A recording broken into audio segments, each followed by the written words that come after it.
কিরে রে মাল, কোথায় যাচ্ছিস? হ্যাঁ রে, তুই কোথায় যাচ্ছিস? বাংলাদেশ হয়ে ইন্ডিয়ায় যাব। যা, ভালো করে ঘুরে আয়। আমি যাওয়ার পর তো আর কেউ যায়নি। ভালো করে ঘুরিয়ে দিয়ে আসিস পুরো ইন্ডিয়া বাংলাদেশ।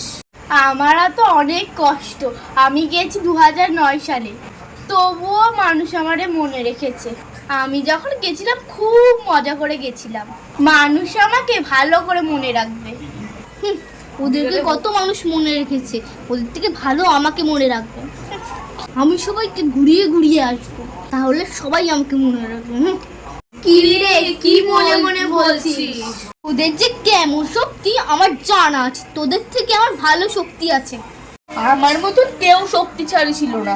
আমি সব ভেঙে দিয়ে চলে এসেছিলাম। বাড়িঘর তো আমি কোনো চিহ্নই রাখিনি। গাছপালা পুকুর সব জলে ভরে গিয়েছিল। আর আমি তো 10 দিন 30 দিন কারেন্টই দিইনি। আমি 24 ঘন্টা ধরে সারা দুনিয়া ঘুরেছি, তুই কি পারবি? তুই 24 ঘন্টা ঘুরেছিস, আমি 48 ঘন্টা ঘুরাবো পৃথিবী। দাঁড়ান না দাঁড়া, সবার আগে আমার নাম উঠবে রেমাল রেমাল। তোর কত শক্তি রাত্রি 11টার পরে আমরা জানতেই পারবো। বলাইলা। হ্যাঁ রে আমফান, আমাদের পরে কত ঝড় এসেছিল, ফণি মণি বুলবুল। ওইগুলো আবার ঝড় নাকি? ঝড়ের নামে কলঙ্ক। হ্যাঁ রে আমফান, ওইসব ছোটখাটো ঝড়ের নাম নিস না। তোর নিজেকে বড় হুনু মনে করিস নাকি তোরা? বাপু, আমি যাচ্ছি, আমার অনেক দেরি হয়ে গেল তোদের সাথে কথা বলতে।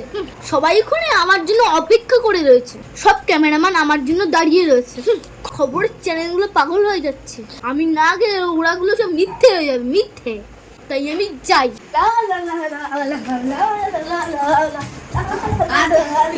যা যা।